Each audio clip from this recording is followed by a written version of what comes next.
Apocalypse के आने से पहले मैं तुम्हें 3 ऑप्शंस देने वाला हूँ। तुम कौन सा चुनोगे? पहला, अनलिमिटेड खाना, ड्रिंक्स और लकर। दूसरा, एक गोल्डन डेजर्ट यल जिसमें इन्फिनिट बुलेट्स हो। तीसरा, एक ऐसा हेयर स्प्रे वाला बॉक्स जो खाली होते ही आसमान में रॉकेट की तरह उड़ जाए। मुझे पहले से पता था कि असली एपोकैलिप्स सिर्फ 5 घंटे दूर है। ह्यूमैनिटी का सर्वाइवल एनवायरनमेंट धीरे धीरे बर्बाद होता जाएगा, ज़ॉम्बी वायरस पड़ेगा और दुनिया का ऑर्डर ऑफ रूल्स धीरे धीरे टूट जाएंगे। एपोकैलिप्स में सबसे बड़ा इशू फूड स्कैर्सिटी होगा, इसलिए मैं बिना सोचे पहली ऑप्शन चुन लेता हूँ। अंदर से मैं थोड़ा एक्साइटेड भी हूँ। चुपचाप सोचता हूँ, ब्रो एक कोका कोला दे दे थोड़े आइस के साथ। अगले ही सेकंड एक ठंडी कोक मेरी हथेली में प्रकट हो जाती है। मैं सच में शॉक हूँ, ये सब रियल है। अमेजिंग, अपोक्लिप्स आने ही वाला है। सर्वाइवल के रूल्स भी बदलने वाले हैं। अब मुझे यह मिजरेबल लाइफ नहीं जीनी। अब लाइफस्टाइल चेंज करने का टाइम आ चुका है। आज से पिग नहीं खाऊंगा। सिस्टम मुझे 10 मीट स्केवर्स दे दो, मैं आराम से स्केवर्स खाना शुरू करता हूँ। इसी मोमेंट मेरे फोन पर एक मैसेज आता है, मैंने पोस्ट ग्रेजुएशन एग्जाम क्लियर कर लिया है। और अब वो लड़की लिखती है, हमको कुछ बातें क्लियर करनी होंगी, हमें ब्रेकअप कर लेना चाहिए। अब हम एक ही दुनिया के लोग नहीं रहे, तुम सिर्फ एक 4000 सैलरी वाले वर्कर हो और मैं पोस्ट ग्रेजुएट स्टूडेंट। मेरा फ्यूचर ब्राइट होने वाला है। मैं जानती हूँ कि ये बात तुम्हारे लिए थोड़ी क्रूल है, आखिर तुम कई सालों से मेरी पढ़ाई का खर्च उठाते रहे हो, लेकिन मैंने भी अपनी यंग एज के कुछ साल इन्वेस्ट किए हैं। अब हम बराबर हैं। आगे से कांटेक्ट में मत रहना। बस मैसेज पढ़कर दिल में हल्की सी चुभन होती है, लेकिन अगले ही पल मेरे होठों पर एक हल्की सी ठंडी मुस्कान आ जाती है। एक्स गर्लफ्रेंड तुम पछताओगी। तभी सिस्टम फिर से आ सका। होस्ट की सर्वाइवल नीड्स को इंश्योर करने के लिए सिस्टम रोज रात 12 बजे हजारों रिवॉर्ड्स में से एक रिवॉर्ड सेलेक्ट करने का मौका देगा। Weapons, gear, materials, energy, body upgrade, जो चाहे चुन लो। मैं नए एपोक्लिप्स की पॉसिबिलिटीज के बारे में एक्साइटेड हो जाता हूँ। पहले की दुनिया में मैं बस एक साधारण इंसान था, लेकिन अब आने वाली दुनिया में मैं अपना पूरा गेम बदल दूंगा। ये सोचकर मैं अपनी इलेक्ट्रिक बाइक पर हैप्पीली अपने रेंटेड रूम की ओर निकल पड़ता हूँ। लिफ्ट का इंतजार करते करते मुझे पड़ोसन की आवाज सुनाई देती है, ओए वर्कर दूर हटो, पसीने की बदबू आ रही है। मैं उधर देखता हूँ, मेरी पड़ोसन सेम वन बैंक की जॉब वाली अपनी नाक पकड़कर मुझे घूर रही है। मैं 301 में रहता हूँ और वह अपने नए नवेले पति वंगसेन के साथ 302 में। 1 महीने पहले मैंने उसे व्हाइट वेडिंग ड्रेस में देखा था और सच कहूँ वो लड़की अपीयरेंस और फिगर दोनों में इजीली 90/100 थी। मेरी एक से तो 100 गुना ज्यादा अट्रैक्टिव। ऐसा टाइप जिसे देखकर किसी का भी माइंड थोड़ा सा नोटी हो जाए। मैं उसे देखता हूँ और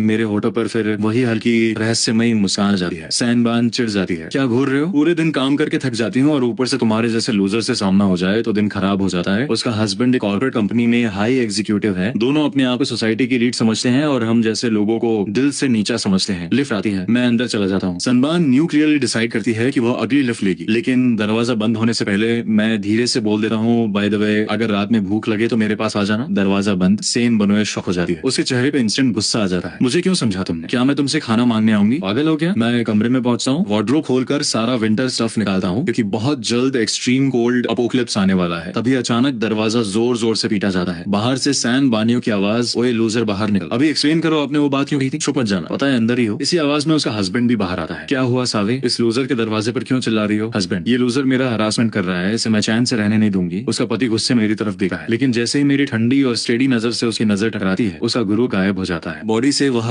काफी कमजोर दिखता है और मैं तो सालों से हैवी मजदूरी करता आया हूँ। अगर फाइट शुरू हो जाए रिजल्ट ऑब्वियस है। वो तुरंत एटीट्यूड बदलकर मुस्कुराते हुए बोलता है, अरे भाई आगे जरूर थक गए होंगे, आराम कर लो। दो जल्दी से पीछे हटते हुए बात करते हैं, तुम भाग क्यों थे? नहीं मैं डरा नहीं हूँ, हम एलीट लोग हैं और वो एक सोशल ड्रॉप आउट होगा, जेलस है हमसे। लकी लोग हमेशा थोड़ी रियायत दे देते हैं। चलो छोड़ दो। मैं घर के अंदर आता हूँ, सारी विंडोज डोर्स बंद करता हूँ, अपनी सारी बचत निकालकर फाइनल तैयारी करता हूँ। रात होते होते गर्म हवा में ठंडी लहर फैलने लगती है और आसमान से धीरे धीरे काले धुएं जैसी ब्लैक स्नो गिरने लगी है। इसके बाद बर्फ ऐसे गिरने लगी जैसे किसी ने इसे आजाद कर दिया हो। सिर्फ आधे घंटे में ही हालात बिगड़ गए। टेम्परेचर सीधा 30 से 0 डिग्री पर आ गिरा और अभी भी नीचे जा रहा था। मैं थोड़ा एक्साइटेड था क्योंकि रात के 12 बजे बज चुके थे और आज की लॉगिन रिवॉर्ड ये थी। पहला 10,000 सेट स्पेशल मटेरियल से बनी विंटर जैकेट जो -100 तक के एक्सट्रीम कोल्ड को रोक सके। दूसरा, वायरलेस बैटरी पैक, मार्केट के हर इलेक्ट्रॉनिक डिवाइस की बैटरी इसमें शामिल। तीसरा, एक यू डिस्क जिसमें सारी ब्लू कोर मूवीज और शॉर्ट्स थे। चौथा, ऐसे सन क्रिस्टल्स जिन्हें खाओ तो जेनेटिक लेवल पे एडिक्ट हो जाओ। मैंने सोचा और पहला ऑप्शन चुन लिया। टेम्परेचर बहुत फास्ट गिर रहा है, फिलहाल सबसे जरूरी चीज है गर्म रहना। वैसे सिस्टम मजाक कर रहा है क्या? 2 दिन से चौथा ऑप्शन इतना वियर्ड क्यों दे रहा है? जैसे ही मैंने पहला ऑप्शन चुना, बस एक थॉट आया और काली मोटी विंटर जैकेट मेरे हाथ में प्रकट हो गई। मटेरियल कुछ अलग ही था। पहनते ही फील हुआ, भाई ये तो सिल्क जैसी स्मूथ और कैशर जैसी सॉफ्ट है। पहनते ही मेरा चेहरा चमक उठा। ये जैकेट सिर्फ ठंड नहीं रोकती, ये खुद गर्मी भी जनरेट करती है। हाथ, पैर, चेहरा जितना एक्सपोज स्किन है, कहीं भी ठंड नहीं लगी। ऐसा लग रहा है जैसे बाहर विंटर चल रहा हो और मेरे आसपास सिर्फ स्विंग, फूड और वार्मर का टेंशन पूरा खत्म। मैं आराम से खिड़की के पास बैठ गया और चांदी सी बर्फ को पूरे शहर को ढकते हुए देखता रहा। अचानक नीचे से एक जोरदार चीख सुनाई दी। मैंने थोड़ा अनमने मन से नीचे देखा, लेकिन जैसे ही देखा मेरी सांस अटक गई। एक लड़के के चेहरे पर अचानक दरारें पड़ने लगी। एक्सपोज स्किन पूरी तरह क्रैक से भर गई। आसपास के लोग डरकर पीछे हट गए, पर आधे मिनट में ही वो लड़का आंखें फाड़कर जमीन पर गिर पड़ा और वहीं ठंड में जमकर मर गया। लोग चीखते हुए भागने लगे, लेकिन वो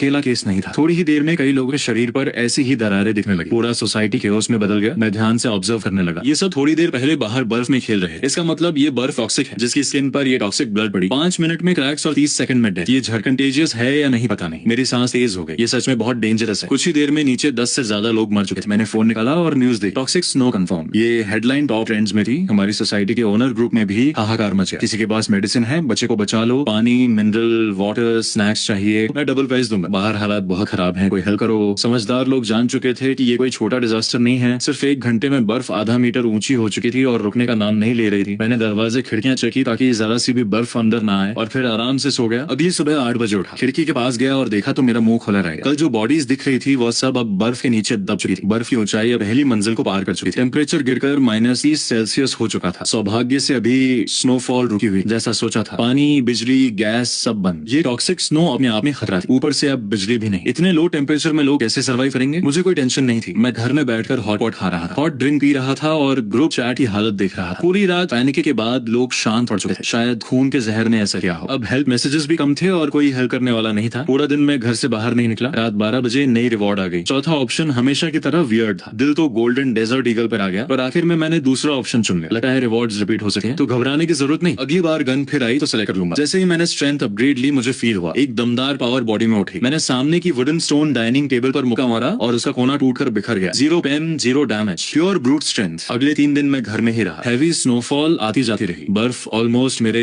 बेड की हाइट तक जम चुकी थी। मुझे फ्रेशली रोस्टेड गोल्डन चिकन भी रिवॉर्ड में मिला और एक टैलेंट एबिलिटी भी, every shot hits the target. तीसरी रिवॉर्ड में मैंने एक कांस्टेंट टेम्परेचर ओवन लिया। ये डिवाइस लोटस जैसा है, साइज में बस हथेली भर। इसे हल्की नीली रोशनी निकलती है। ना बैटरी चाहिए ना फ्यूल, एनर्जी इनफिनिट। इसका इफेक्ट जहाँ रख दो वहाँ 3 मीटर रेडियस का टेम्परेचर हमेशा 26 सेल्सियस रहेगा। पर वॉलस के पावर काम नहीं करता। लेकिन मेरे पास 10,000 है। कुछ भी घर में रखूंगा पूरा घर गर्म हो जाएगा। मैं बस थोड़ा चुपचाप बैठा रह गया। ये चीजें मेरी थर्मल जैकेट को भी बेकार बना रही हैं। अचानक किसी ने नीचे मैसेज डाला कि गाइस कोई नीचे अंडरग्राउंड पार्किंग में सप्लाई एक्सचेंज करने आए। सच बोलूं तो ये आइडिया काफी समझदारी वाला था। पार्किंग भले बाहर से कनेक्टेड है, लेकिन एंट्रेंस पर जितनी बर्फ जमी है उससे बाहर निकलना इम्पॉसिबल है। पर हर बिल्डिंग से इमरजेंसी सीढ़ियों से नीचे उतरकर पार्किंग तक पहुंचा जा सकता है। पूरे दिन घर में कैद रहना भी ठीक नहीं। तो मैंने सोचा थोड़ा घूम कर देखता हूँ। अंडरग्राउंड पार्किंग में पहुंचते ही देखा पूरा एरिया भीड़ से भरा हुआ है। मैंने अंदाजा लगाया पूरे रेजिडेंशियल कॉम्प्लेक्स में करीब 14 बिल्डिंग है, यानी करीब 2700 लोग। लेकिन यहाँ मुश्किल से 600 लोग मौजूद हैं। मतलब सिर्फ 5 दिनों में इतनी बड़ी आबादी ना जाने कहाँ गायब हो गई। मुझे नहीं लगता कि सब मर गए होंगे। बर्फ रात में शुरू हुई थी। ज्यादातर लोग उसके कांटेक्ट में आए ही नहीं। शायद कई फैमिलीज के पास अभी भी खाना पीना स्टॉक में है और उन्हें ट्रेडिंग की जरूरत नहीं। कहीं पानी के बदले 300 mAh की पावर बैंक, कहीं सिगरेट के बदले इंस्टेंट नूडल्स। मैंने चारों ओर स्कैन किया। सबको सिर्फ 2 चीजें चाहिए, खाना और पानी। थोड़े लोग दवाइयां मांग रहे थे क्योंकि टेम्परेचर इतनी तेजी से गिरा है कि आधे लोग ठंड और फ्लू से बेहाल है। पानी की बोतलें भी जम गई हैं, पर गर्म पानी से पिघल तो जाएंगी। तभी मेरी नजर हैंक सेशन और सेनानियों पर पड़ी। उनके सामने सोना चांदी का ढेर लगा था। लगता है ये अपनी पूरी दहेज तक बेचने आ गई है। लेकिन यहाँ किसी को गोल्ड सिल्वर से कोई मतलब नहीं। इस दुनिया में अब मनी बराबर यूजलेस।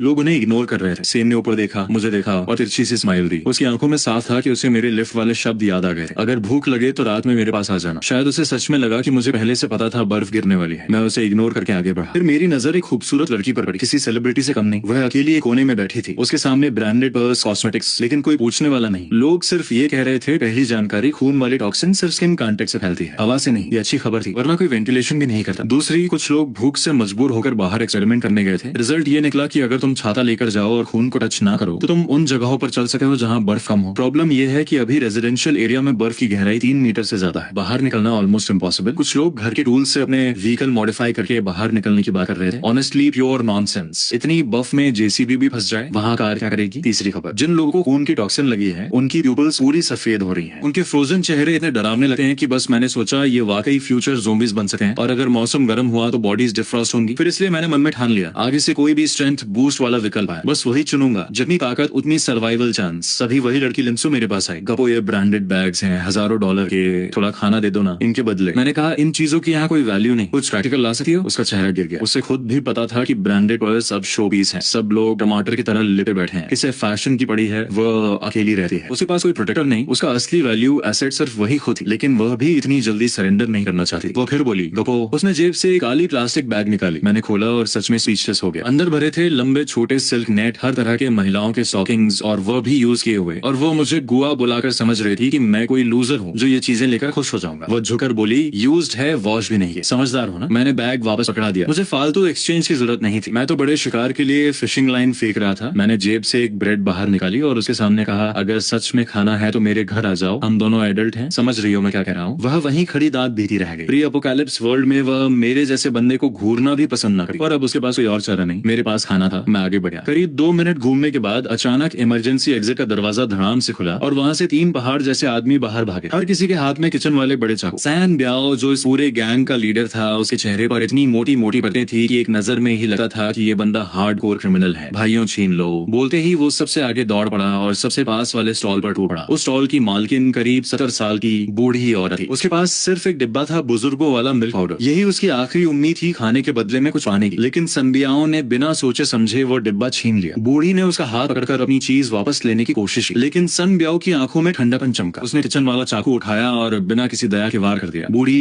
वहीं धड़ाम से गिर पड़ी, बिल्कुल बेबस। यह आदमी लोगों को मार रहा है, किसी ने चिल्लाया और पल भर में सब लोग जान बचाने के लिए भागने लगे। मैं जरा भी नहीं डरा। आखिर मैं रोज चेक इन करके रिवॉर्ड्स देता हूँ और पिछले 2 दिन से मैंने फिजिकल स्ट्रेंथनिंग चुना हुआ है। ये तीनों लौंडे मेरे सामने कुछ नहीं है, लेकिन फिर भी मैं किसी और की लड़ाई में दखल देने नहीं वाला था। भीड़ के साथ साथ मैं भी डिस्को वाली तरफ धीरे धीरे चल ही रहा था कि तभी लगा। कई दिनों बाद आखिरकार ऑर्डर टूट चुका है। जब बात सर्वाइवल पर आती है ना, तो इंसानियत का हर चमकता टुकड़ा मिट्टी में मिल जाता है। और आज की ये लूट, ये तो बस शुरुआत है। काहे देख रहे हो? For me snatch everything. Move संब्याओ की दहाड़ पर उसे 2 चमचे भी खून खराबे पर उतर आए। ये देखकर लिन घबराकर अपनी बिल्डिंग की तरफ भागी। जमीन पर पड़ा उसका ब्रांडेड बैग भी उठाने का टाइम नहीं मिला और वो ये तक नहीं देख पाई कि उसकी आईडी कार्ड भी गिर चुकी है। हंग सैनवे को घसीट कर भाग रहा था। पूरी भीड़ भगदड़ में थी। ये ओवरलव कपल भी जल्द ही गिर पड़ा। पति से डर के मारे कांप रहा था। टांगों में ताकत ही नहीं बची थी उठने की। वाइफ जल्दी उठो। हैंग ने उसे उठाने की कोशिश की, लेकिन वो खुद भूखी थी और उठ ही नहीं पा रही थी। और दूर से सनब्याओ चाकू लेकर उनकी तरफ बढ़ रहा था। हंग ने तुरंत कहा, वाइफ रुको, I will bring someone for help. और ये बोलकर वो पीछे मुड़कर भी नहीं देखा और भाग गया। सैन बैन दंग थी। उसने कभी सोचा भी नहीं था कि उसका नया नया पति उसे यूं छोड़कर भाग जाएगा। सन ब्याओ उनकी तरफ दंदनाता हुआ आ रहा था और वह डर से रो पड़ी। मैंने आगे बढ़कर उसे उठाया। सन ब्याओ गुर्राया, ये मेरी शिकार है, ऐसे गायब नहीं हो सकती। मेरी मजबूत बाहें महसूस होते ही सैन को एहसास हुआ कि उसकी जान में बचाई है। वो दिल से बहुत ज्यादा शेखन थी। उधर सान ब्याओ और उसके साथी लगातार हमला जारी रखे हुए। जब पूरा अंडरग्राउंड पार्किंग खाली हो गया, अभी तीनों ने मारकाट बंद की। फिर उनके 2 साथी पार्किंग में इधर उधर घूमकर चीजें उठाने लगे। लोगों ने डर के मारे सब छोड़ दिया था और इन्हें भर भर कर खाना मिल गई। सान ब्याओ बोला, ये खाना तो कुछ दिन निकाल देगा, लेकिन आगे मुश्किल होगा। लोग अब अपने दरवाजे बंद रखेंगे। अगर दोबारा खाना चाहिए तो मजबूरन दरवाजे तोड़ने पड़ेंगे। बॉस, कुछ ढांसू चीज मिली है। ये किसी लड़की की आईडी है। सच बताऊं, असली फोटो में कोई फिल्टर नहीं होता। ये तो कमाल की फर्स्ट क्लास ब्यूटी लगती है। अगर इसे पकड़ लें तो मजा आ जाएगा, आपको भी हिस्सा मिलेगा। लेकिन पहले खाना ले चलते हैं। मैंने सैनियो को उसकी बिल्डिंग तक पहुंचाया और इमरजेंसी एग्जिट का दरवाजा ब्लॉक किया। फिर अपने फ्लोर पर लौटा। उसने अपनी दरवाजा देखते ही ताकत जुटाई और धड़ाधड़ पीटने लगी। वेन वंग दिन डोर खोलो, तुम कायर हो, अपनी वाइफ को छोड़कर भागे हो और खुद घर में छुपे हो, शर्म नहीं आती। आवाज इतनी तेज और पागलपन से भरी थी कि मजा आ गया। मैं अपने दरवाजे पर टिकर पूरा तमाशा देखने लगा। अंदर डरा कम कंपेन भी फोल से झांका। जब उसने देखा कि बाहर सिर्फ उसकी वाइफ और मैं हूँ, तब जाकर वो हिम्मत करके दरवाजा खोला। बेनो, तुम ठीक हो ना? अंदर आओ जल्दी, वरना वो लोग वापस आ जाएंगे। बने फटड़ी। शादी से पहले तो बहुत मर्द बनते थे, लव फॉर एवर बोलते थे। डेंजर मिला तो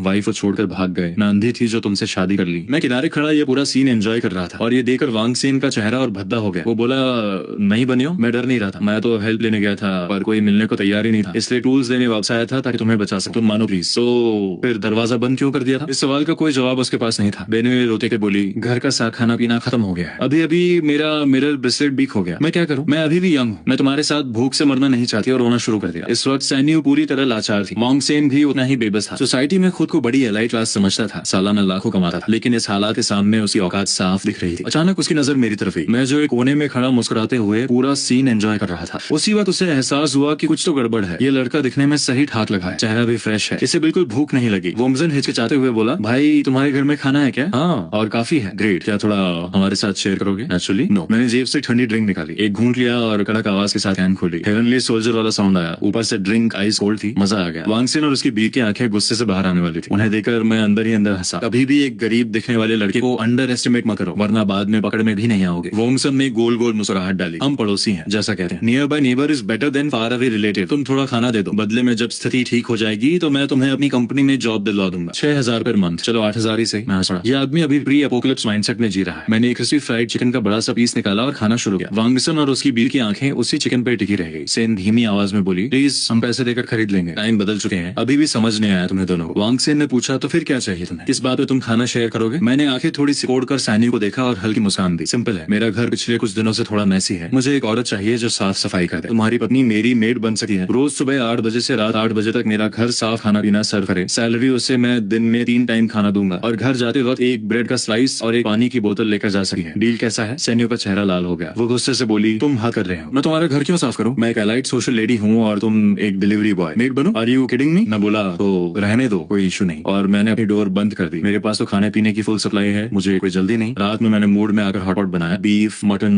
लोबस्टर, जो चाहो सब। दूसरी तरफ रूम 302 में वेंगन और उसकी बीवी बिल्कुल चुप बैठे थे। घर का सारा खाना खत्म हो चुका था, भूख से सो भी नहीं पा रहे थे। अचानक वंगसेन बोला, यह हॉटपॉट की स्मेल। दोनों ने एक दूसरे को देखा, पेट पीट से चिपक चुका था। हॉटपॉट की खुशबू ने हालत और खराब कर दी। वंगसेन ने चुपके से दरवाजा खोला। हाँ, खुशबू मेरे घर से ही आ रही थी। उसने फुसफुसाकर कहा, वाइफ, क्यों ना तुम उसके यहाँ काम कर लो? क्या तुम अभी भी वही बात कह रहे हो? सब साफ सफाई ही तो करनी है, अगर वो कुछ गलत करेगा तो तुम चिल्लाना, मैं दौड़कर बचाने आ जाऊंगा। सेनू के दिल में अब गर्मजोरी नहीं बची थी, उसका दिल ठंड से भी ज्यादा ठंडा हो चुका था। उसे महसूस हुआ कि ये आदमी जो शादी से पहले जेंटल चार्मिंग कल्चरल दिखा था, असल में कितना कमजोर और सेल्फ सेंटर्ड है। सिर्फ खाने के लिए अपनी बीवी को दूसरे आदमी के घर भेजने को तैयार। वो अंदर ही अंदर टूटे। मैं अपने घर में मजे से हॉट वाटर कोल्ड बियर के साथ बैठा था, तभी दरवाजे पर नॉक हुआ। मैंने पीहोल से देखा, सेनू यही थी। मेरे चेहरे पर एक अजीब सी स्माइल आ गई। मैंने दरवाजा खोला। वो बोली, मैं तुम्हारी मेड बनूंगी। हॉट वाटर की स्मेल उसके चेहरे पर पड़ते ही उसके अंदर मरा हुआ दिल धीरे धीरे वापस धरने लगा। शायद मेरे साथ रहना एक बेहतर ऑप्शन था, कम से कम जिंदा तो रह सकती थी। उसने ये भी नोट किया, इतनी ठंड में भी मैं इतनी हल्की कपड़ों में बिल्कुल आराम में हूँ, ये कैसे पॉसिबल है? मैंने सेन्यू को देखा, फिर पीछे खड़े वंगसेन को, जिसके चेहरे पर गिल्ट, डर और लालच सब कुछ एक साथ है। मैंने उसकी तरफ एक ब्रेड का पीस और एक बोतल पानी फेंक दिया। वंगसेन ने उसे ऐसे पकड़ लिया जैसे उसे लाइफ लाइन मिल गई हो। वो तुरंत पैकेट फाड़ कर खाने लगा। मैंने दरवाजे की तरफ देखा और कहा, अंदर आ जाओ। सेन बानू ने कमरे में रखा स्टीमिंग हॉट पॉट देखा और खुद को रोक न सकी। वो धीरे धीरे अंदर आ गई। पीछे से वंगसेन बोला, बानू घबराना मत, कुछ चाहिए तो बस आवाज देना। लेकिन मैं दरवाजा उसके चेहरे पर ही बंद कर देता हूँ। उसकी बात वहीं कट जाती है। अंदर कदम रखते ही बनुए एक पल के लिए ठिठक गई। उसे ऐसा लगा जैसे वो नॉर्थ पोल से सीधे समर रिसोर्ट में आ गई हो। घर इतना गर्म था जबकि बिजली तो कहीं नहीं थी। 2 दिन से भूखे पेट उसकी आवाज टूट गई। मुझे थोड़ा खाने दो प्लीज, मैंने ठंडी नजर से कहा। अपनी आइडेंटिटी मत भूलो, मुझे बॉस कहो। उसके चेहरे पर शर्म, गुस्सा, डर सब एक साथ तैर गया, लेकिन भूख इंसान की ईगो पिघला दे रही है। उसकी आवाज बहुत धीमी थी। जी बॉस। मैंने A4 पेपर का एक पन्ना निकाला और उसकी तरफ फेंक दिया। ये है काम के रूल्स, ठीक से फॉलो करना। उसने पेपर उठाया और पढ़ते ही उसकी आंखें फैल गई। इसमें साफ लिखा था, घर में काम करते वक्त एक फिक्स्ड यूनिफॉर्म पहननी होगी। बॉस की बात फाइनल होती है, कोई बहस अलाउड नहीं। बॉस घर आए तो हर बार रिस्पेक्ट के साथ ग्रीट करना होगा। वो कांप उठी, ये बहुत ज्यादा है, मैं वापस जाना चाहती हूँ। मैंने ठंडी निगाहों से उसे देखा। मैंने सिर्फ इतना कहा, सोच लो बाहर फिर से वही जमाने वाला ठंड, भूख और वह हस्बैंड जो तुम्हें छोड़ चुका है। वो दरवाजे तक गई, लेकिन जैसे ही गर्म कमरे की बाउंड्री पार की, बाहर का ठंडा झोंका उसके सीने में चुभ गया। वो वहीं रुक गई, वापस मुड़ी, फिर हल्के कांपते घुटनों के साथ नीचे बैठ गई। बॉस, आई एम सॉरी, मैं रूल्स फॉलो करूंगी। उसकी आवाज टूट चुकी थी, लेकिन सर्वाइवल हर डर से बड़ा होता है। रात को मैंने खाना खाया, थोड़ी सी हॉटपॉट बची रहने दी। उसे बाथरूम में वार्म वाटर दे दिया ताकि वो आराम से नहा सके। मैं वापस सोफे पर बैठा और कहा, अब ये असली जिंदगी है, आराम, सुरक्षा, गर्मी सब यहाँ है। बेनू ने चुपचाप बची हुई हॉटपॉट खाई और पहली बार उसे पेट भरने का एहसास हुआ। उसके अंदर जो रेजिस्टेंस था वो भी धीरे धीरे खत्म होने लगा। वो रूल्स फॉलो करते हुए घर साफ करने की, फिर काम पूरा करके सोफे पर ही सो गई। उसके चेहरे पर पहली बार शांति थी। रात के बीच सिस्टम रिवॉर्ड मिला। इस बार एक नई चीज अनलॉक हुई, मेड लेवल सिस्टम। मैं क्यूरियोसिटी में उसे चेक करने लगा। उधर दूसरी तरफ 302 वाली रूम में पंगसन सारी रात सो नहीं पाया। उसे बस यही सुनाई दे रहा था कि उसकी पत्नी अब मेरी जगह पर है। गर्म कमरा, खाना, सुरक्षा, सब कुछ। सुबह 8 बजे वो आंखों के नीचे काले घेरे लिए मेरे दरवाजे पर आया। मैंने दरवाजा खोला। वायु कैसी है? यस्टरडे रात यही रुकी थी, वापस तो जाएगी है ना? उसने अंदर झांका और उसकी पत्नी एक सिंपल मेड यूनिफॉर्म में काम कर रही। उसके चेहरे पर गुस्सा और झेलसी किसी भी वक्त फट सकते थे, लेकिन डर ने उसे रोके रखा। मैंने मुस्कुराते हुए कहा, अरे मैं तो भूल ही गया था, तुम्हारी पत्नी ने घर बहुत अच्छे से साफ किया है। I am very satisfied. मैंने बात खत्म करते हुए सिर घुमाकर सैन्य की तरफ देखा। तुम पूरी रात काम करती रही हो, थकी हुई होगी, जाओ थोड़ा आराम कर लो। वो बोली, किचन और बाथरूम अभी तक साफ नहीं किया है, मैं आज वापस नहीं आऊंगी। डार्लिंग, बाहर बहुत ठंड है, तुम घर लौट जाओ। मैंने हल्की मुस्कान दबाते हुए सिर हिलाया। उसकी बात सुनकर मैं अंदर से काफी सेटिस्फाइड था। वहीं दूसरी तरफ हैंगन गुस्से से फटने वाला था। उसकी आंखें अपनी बीवी पर टिक गई। उसे सच में सब तोड़फोड़ देने का मन था, लेकिन अगले ही सेकंड मैंने उसे एक ब्रेड का टुकड़ा और मिनरल वाटर की बोतल पकड़ाई। आज का सामान यही है। उसके अंदर का आग का गोला तुरंत आधा बुझ गया। Thank you, thank you. वो बोला,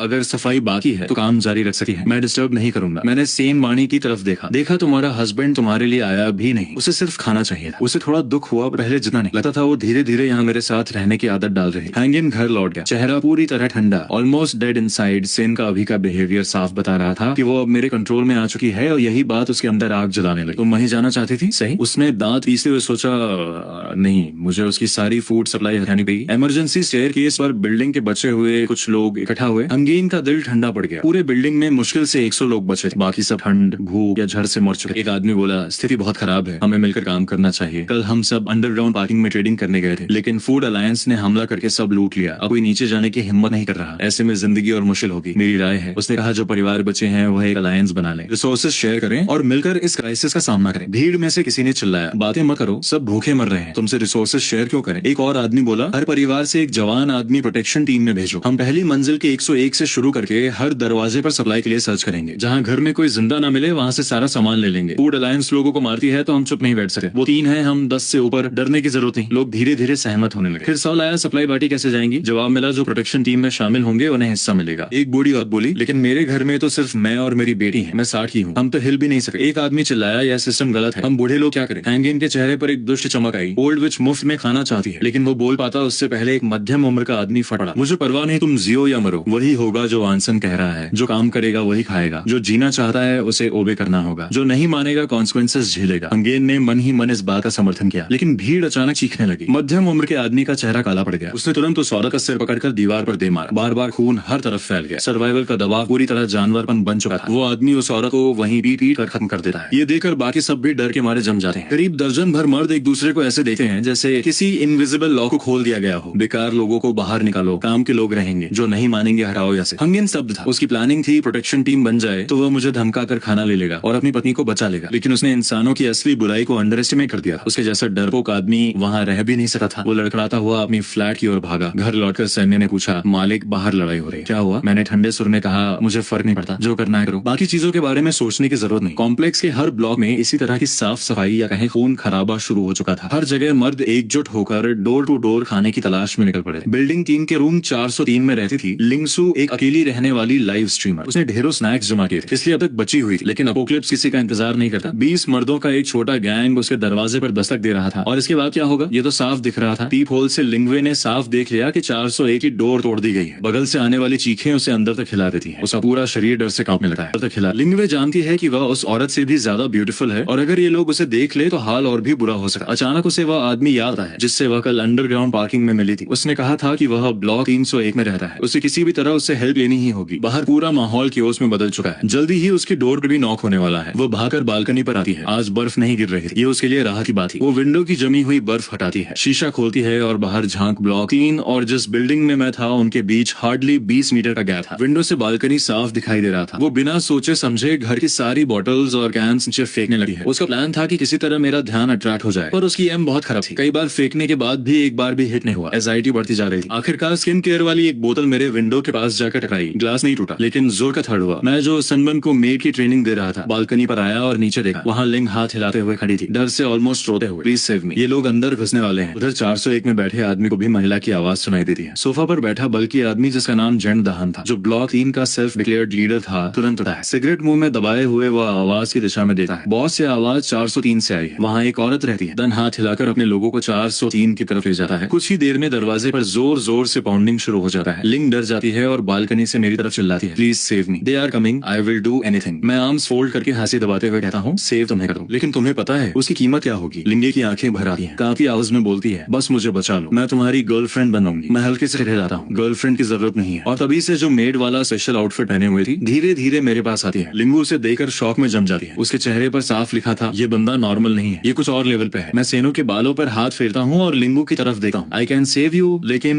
प्राइस वही होगा जो उसने दिया है। उधर 403 की डोर आखिरकार टूट जाती है। जन दहन और उसके लोग अंदर घुसे और बालकनी पर खड़ी लिंगुए को देते ही उनके आंखों में लालच उठता है। कोई आगे मत बढ़े। दहन कहता है, रिलैक्स गर्ल, हम सब तुम्हारा ख्याल रखेंगे। लिंगे आंसू रोकते हुए कहती है, आई विल डू एनीथिंग, बस मुझे जिंदा रहने दो। अगर मुझे ये लोग पकड़ गए तो पता नहीं कितनों के हाथ हो। लेकिन तभी दाहन की नजर दूसरी तरफ जाती है। सामने वाली बिल्डिंग की विंडो में मैं खड़ा था और अगले ही सेकंड में विंडो से कूद चुका था। 20 मीटर का गैप क्रॉस करते हुए सीधे 403 के बालकनी पर लैंड करता हूँ। जन डाउन के चेहरे पर डिसबिलीफ जम जाता है। मेरे लैंडिंग से उठी हवा अभी बैठी भी नहीं थी कि मैं सीधे उसके चेहरे के सामने आ चुका था। मेरे शूज का साइज 44 वाला भारी किक सीधा उसकी फेस पर लगता है और वो पीछे की तरफ गिरते हुए अपने आदमियों पर जा धम्मा से गिरता है। मैं खुद भी थोड़ा हैरान होता हूँ। लेवल 6 वाली स्ट्रेंथ डेमन, ये तो बहुत ओपी है। डाउन मुश्किल से उठता है। डर भी रहा था, लेकिन उसके पास 20 लोग थे, सब हाथों में नाइव्स लिए खड़े थे। इससे उसे थोड़ी हिम्मत मिलती है। हीरो बन रहा है, देख कितने लोग हैं मेरे पास, मारो इसे। उसके आदेश पर सब लोग आगे बढ़ते हैं। मैं हल्की सी मुस्कान देता हूँ। परफेक्ट। अब देखते हैं मेरी डिस्ट्रक्टिव पावर कितनी बड़ी है। मैंने किसी वेपन की जरूरत नहीं समझी। पहला पंच मैंने सामने वाले आदमी को मारा। इम्पैक्ट इतना सॉलिड था कि वो यहीं खत्म हो गया। मैं डिटेल में नहीं जाऊंगा, बस इतना कि बाकी सभी के कदम वहीं रुक गए। नहीं जाऊंगा। सब शोक में फ्रीज। लिंगे के चेहरे पर गर्म छींटे पड़े और वह वहीं बेहोश हो गई। मैं भी अपने हाथ को देखकर हैरान था। मैं नीचे पड़ा किचन नाइफ उठाता हूँ और बाकी लोगों की तरफ कामरे देखता हूँ। चलो बॉयज, अब वेस्ट की सैर पर ले चलता हूँ। बाकी लोग डर से चिल्लाते हुए डोर की तरफ भागते हैं। 20 लोग एक छोटे से दरवाजे में फंस जाते हैं। डाउन सबसे आगे निकलने की कोशिश करता है। मैं शांत चेहरा रखते हुए बस इतना कहता हूँ, रनिंग वोंट हेल्प, और फिर मैं आगे बढ़ता हूँ। बस इतना कि दुश्मन भागने की कोशिश करते हैं और उनका पूरा ग्रुप बिखर जाता है। कुछ ही देर में 403 का कमरा एक वॉर जोन की तरह बिखर बिखर चुका था और माहौल पूरी तरह शांत। आधी पॉपुलेशन बच पाई थी। मैं 403 से बाहर निकला। पूरा हॉलवे खाली था तो मैंने वो टूटा फूटा किचन नाइफ फेंक दिया। 401 का दरवाजा पूरा खुला पड़ा था। अंदर वे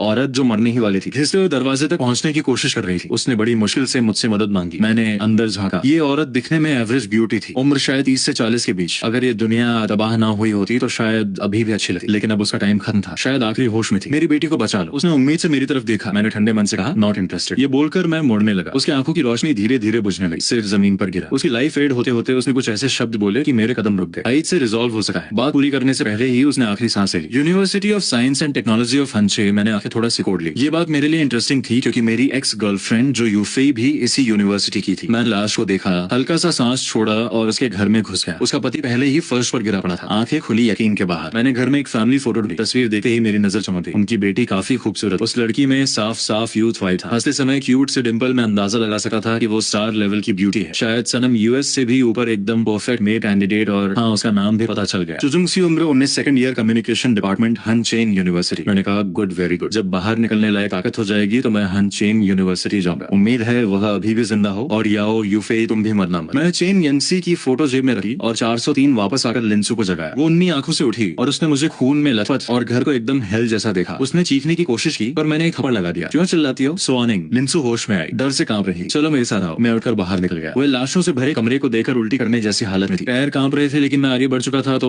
वह डर के मारे रेंगते रेंगते बाहर आई। अब यहाँ टिकना नामुमकिन था। उसे मेरे पीछे ही आना पड़ा। मैं इस बार खिड़की नहीं कूदा, आराम से सीढ़ियां उतर रहा था क्योंकि प्लान था कि वापस अंडरग्राउंड पार्किंग जाना है। लिंसू नीचे आई और उसने 401 की महिला की लाश भी देखी। उसे थोड़ा दुख हुआ। इस अलावा दुनिया में औरत की किस्मत दो ही चीज होती है, या तो किसी स्ट्रॉन्ग आदमी की प्रोटेक्शन या फिर कई मर्दों द्वारा शिकार बनना। इसके अलावा कोई तीसरा रास्ता नहीं। डिग्निटी, मॉडलिटी, प्योरिटी, ये सब पावर के सामने जीरो है। उसने महसूस किया कि अगर वो मेरे साथ ना आती तो शायद उसकी हालत भी उसी औरत से बदतर होती। ये सोचते ही उसके भीतर थोड़ी हिम्मत आई और वो तेज कदमों से मेरे पीछे चल पड़ी। हम दोनों अभी अभी अंडरग्राउंड पार्किंग पहुंचे थे कि अचानक आवाजें सुनाई दी। ये लोग तो बड़े स्मार्ट हैं, हर बिल्डिंग में खुद का टीम बना ली है और हम पुराने लोग खाली हाथ हैं। लनमैन अपने सिर की चोट पर हाथ रखे गुस्से में था। अभी अभी वह दो आदमियों के साथ दूसरी बिल्डिंग लूटने गया था जहां दर्जनों लोगों ने मिलकर उन्हें ऑलमोस्ट मार ही दिया था। वो किसी तरह जान बचाकर लौटा था। अब बाकी बिल्डिंग्स भी अलर्ट हो चुकी। बॉस क्या करें मुझे क्या पता, हर तरफ से हालात बिगड़ रहे हैं। जानपेन कुछ बोलने ही वाला था कि अचानक फुटेज की आवाज आई। मैंने भी उन्हें देख लिया। लिंस पहचानते ही डर के मारे मेरे पीछे छुप गई। पूरे रेजिडेंशियल कॉम्प्लेक्स में कौन नहीं जानता कि ये तीनों कितने खतरनाक हैं। ओए हीरो, बहुत हिम्मत है तुम्हें यहाँ घूमने की। जानपेन की नजर मेरे पीछे छुपी लड़की पर पड़ी। उसकी आंखें चमक उठी। बॉस यह तो लड़की है। जैकपॉट। तीनों मेरी तरफ बढ़ने लगे। लिंसू घबराकर टोपी से चेहरा छुपाने लगी। अरे छुपो मत, ब्यूटी फेस दिखाओ। लियनमैन हाथ बढ़ाकर लिंस की थोड़ी पकड़ने ही वाला था। मैंने बिना एक्सप्रेशन बदले उसका हाथ झटका। अंधे हो? यहाँ मैं खड़ा हूँ। अब जाकर उन्होंने मुझे गौर से देखा। मैं लंबा और फिट था लेकिन वो लोग मुझे सीरियसली नहीं ले रहे। जनपेन ने मेरे कपड़ों पर लगा खून देखा और हल्का सा बोहें चढ़ाई। उससे थोड़ा शक हुआ लेकिन चुप रहा। चला चल रही, आज मूड अच्छा है। तुम्हें मारने का प्लान नहीं है। लड़की को हमें दे दो, तुम्हारी जान बच जाएगी। मैंने राहत की सांस ली। मुझे जल्दी है, अगर मरना है तो सामने आओ, बाद में मत कहना वार्निंग नहीं दी। ये बोलते ही मैंने लाइटनिंग किक मारी। तीनों की हड्डियां टूटने की आवाज गूंज उठी। कुछ सेकंड बाद वो जमीन पर तड़प रहे थे, दर्द से चीखते हुए, पसीने में भीगे हुए। लिंसू की आंखों में लिटरली चमक आ गई। ये आदमी सच में कमाल है। मैंने पीछे मुड़कर उसे देखा और अपनी जेब से अचानक एक गोल्डन डेजर्ट ईगल निकाली और उसके हाथ में थमा दी। इनको रोक दो, मैंने काम टटोन में कहा। लिनोई हिल गई। अगर मैं उससे 1 लाख लोगों से भागने को कहता तो शायद वह कर लेती, लेकिन सामने खड़े 3 जिंदा इंसानों पर वार करना उसके लिए एकदम अलग चीज थी। जल्दी करो, अगर तुम्हें मेरे साथ सर्वाइव करना है तो खुद को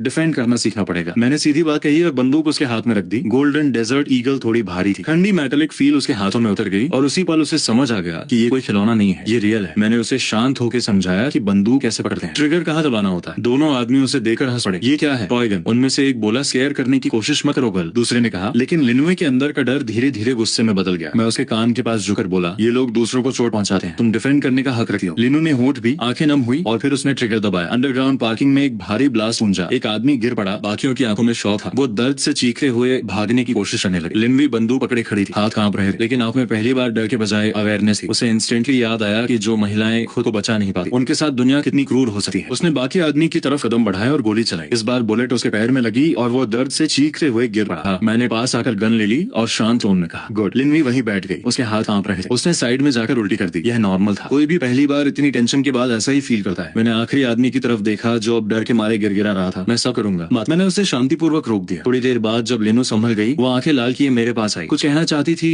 मगर शब्द नहीं निकल पाए। चलो घर, मैंने बस इतना कहा। हम दोनों कमरे की ओर चले। घर में दाखिल होते ही लिनू रुक गए। टेबल पर गर्मागर्म खाना, सी फूड, बियर, स्टीम, उठा राइस, साफ सुथरा कमरा और सबसे ज्यादा एक सेफ वाइब। सेना सीधे मेरे पास आई। वेलकम होम मास्टर, उसने कहा। लिनू पहली बार सेना को ठीक से देखा। उसकी ब्यूटी से वह एक पल को स्टंट रह गई। मैंने कहा, ये नई हेल्पर है, इसे रूल समझा दो, मिस्टेक्स पसंद नहीं। मैं खाने बैठ गया। सेना ने सिर झुकाया और लिनू को बाथरूम की तरफ ले गई। मेरे साथ चलो। जैसे ही दोनों अंदर गई, सेना रुक गई। एक बात याद रखना, उसने कड़क टोन में कहा, एक बार इस घर में आ गई हो तो डिसिप्लिन जरूरी है, बिना अनुमति कुछ नहीं। लिन भी डर गई, लेकिन आज के एक्सपीरियंस ने उसे मजबूती दी। उसने सिर झुका लिया। बाथरूम में सेना ने उसे साफ कराया, कम बोलते हुए। शायद वह भी अपने मन में बहुत कुछ सोच रही। बहुत सवाल मत पूछा करो, सेना ने कहा। यहाँ सर्वाइव करना ही असली लक है। आधे घंटे बाद दोनों बाहर आए। मैं खाना खा चुका था। मैंने एक बड़ी ऑस्ट्रेलियन लॉबस्टर उसके सामने रख दी। गुड जॉब, मैंने कहा। लिनो ने गर्म आंसू भरी आंखों से उस लॉबस्टर को देखा। इस बर्बाद दुनिया में इतने अच्छे खाने का मिलना किसी सपने से कम नहीं था। वो थोड़ी देर में पहली बार हल्का सा मुस्कुराई। मैंने सिस्टम पैनल में उसके स्टैट्स देखे और संतोष से सिर हिलाया।